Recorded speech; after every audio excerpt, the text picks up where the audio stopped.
to my channel and welcome back to my kitchen. I just finished feeding my sourdough starter. If you follow me on Patreon, you'll know that I have just recently started my sourdough journey, and it's been a journey. When people say they've started their sourdough journey, they are not lying. There's been a lot of tears and frustration on my part, but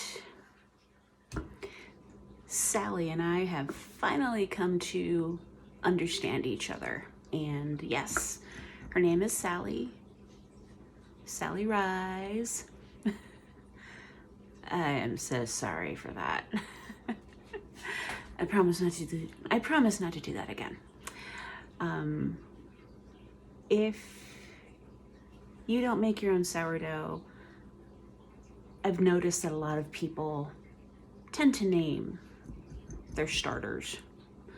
Some of them get really creative with their starters names. I think I remember seeing somebody name theirs Dolly Startin instead of Dolly Parton, Dolly Startin.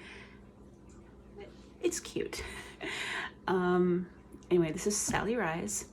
She and I, after a long roller coaster of emotions, have finally come to understand one another and are starting to work well together. With that being said, I had to also begin finding out ways to use my sourdough discard.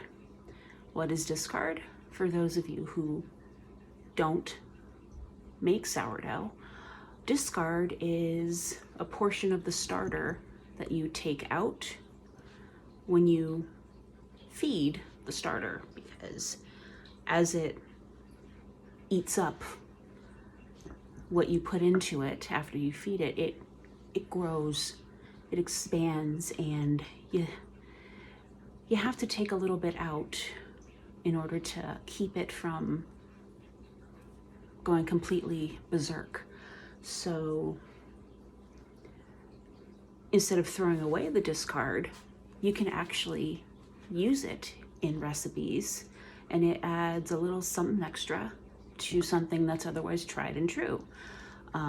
You can use it to make bagels. I've seen people use it to make crackers and tortillas and other really basic things that you use in your normal day-to-day and you don't really think about.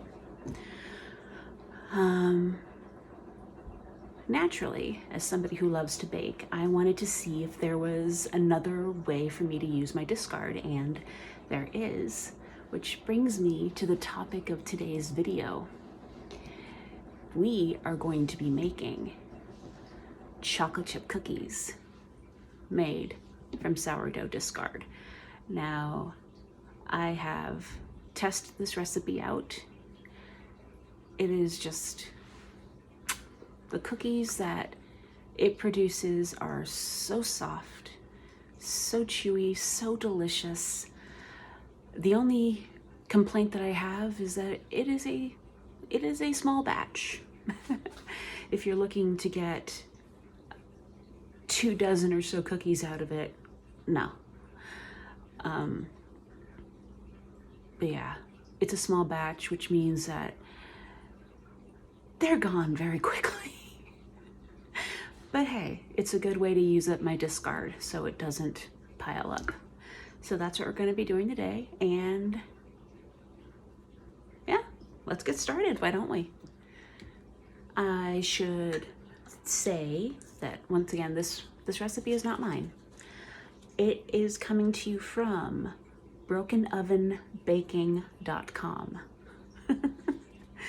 That's a cute name. Anyway, what you're going to do first, you're going to take half a cup of brown sugar. I'm using dark. You can use light or dark, it doesn't matter. And a 1/4 cup of butter. Get in there. Come on. All the butter.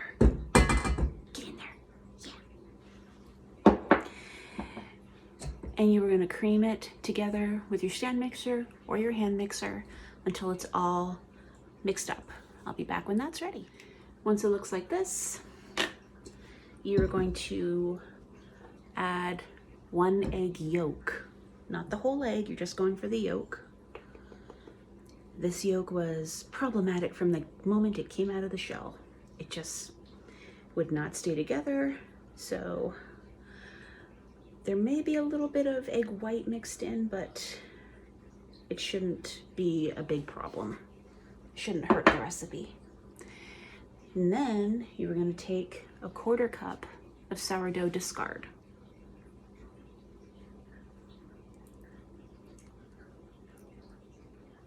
And add that to the bowl.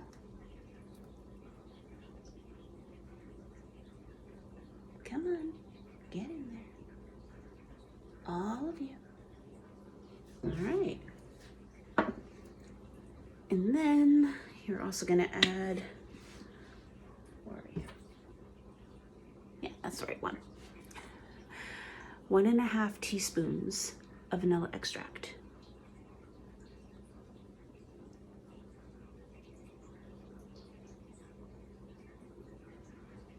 Here we go. And then you're gonna mix it all together. I'll be back in a minute. Up next, we are going to add, sorry, I'm blind, a 1/2 teaspoon of baking soda,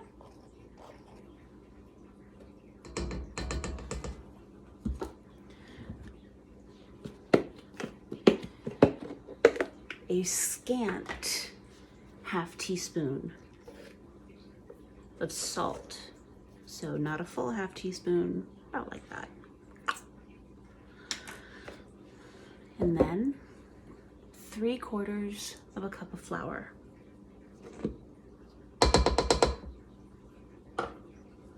And then just mix it all together.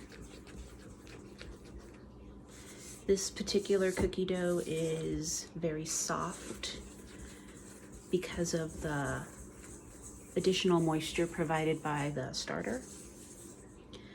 So yeah, just be prepared for that when you're placing the cookies onto a baking sheet. They tend to expand a lot more than the average chocolate chip cookie. So just be aware of that when that particular step comes. All right. Now that the dough is mixed, we're gonna add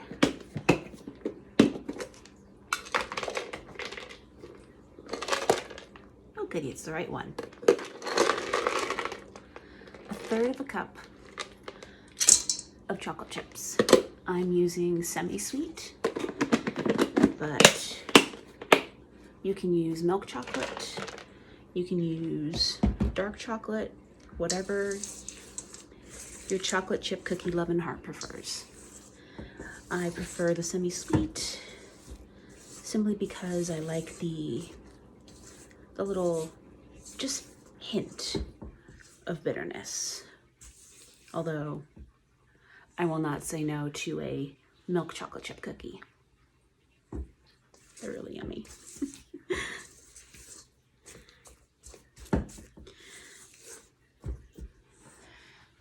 Now, I am going to go preheat my oven, and when I get back, I will start putting the cookies on the cookie sheet. All right, I will be back in a few minutes. And here they are, ready to go into the oven. And my oven just beeped at me just a couple seconds ago, so let's get these bad boys in there.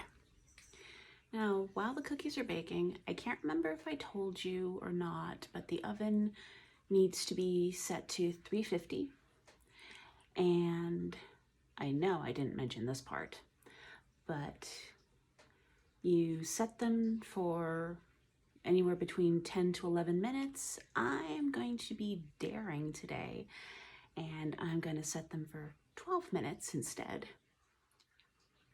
just to live just a little bit dangerously. And, oh yeah, one final thing, very important. I know that past recipes that I have done, the peanut butter cookies and the chocolate cake, they have been keto, which means they're diabetic friendly. These cookies are not. So bear that in mind. They are fully loaded. So don't let the diabetic in your life gorge themselves on them. I know it'll be hard, but that's what the peanut butter cookies are for. You can placate them with the peanut butter cookies while you enjoy the chocolate chip. And I'll be back when it's time to take cookies out of the oven.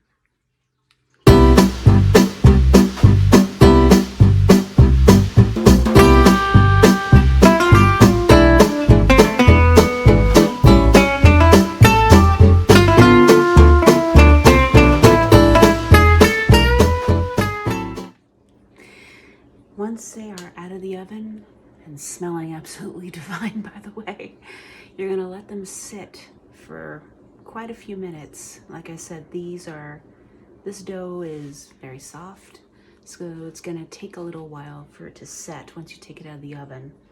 And I'm actually really happy with how they turned out, being in there for 12 minutes instead of 10 to 11.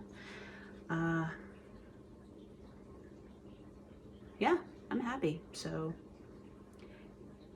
they're still very chewy, they're still very soft, but I don't feel like they're going to crumble in my hand. If you don't mind that, 10 to 11 minutes is your go time.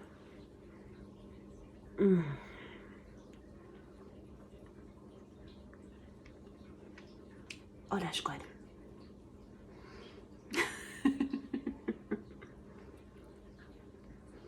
If you are already making your own sourdough, I encourage you to try this recipe. It is just, well, let the cookie speak for itself. And if you don't make your own sourdough, maybe this will be the thing that motivates you to start. Oh my God. I cannot eat, just, oh my God, hands down, the best chocolate chip cookies I have ever tasted.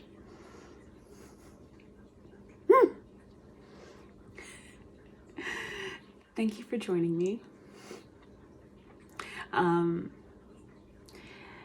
Please like and subscribe if you feel so inclined. Take a look at my Patreon, and thank you again for stopping by, and enjoy your cookies. Bye.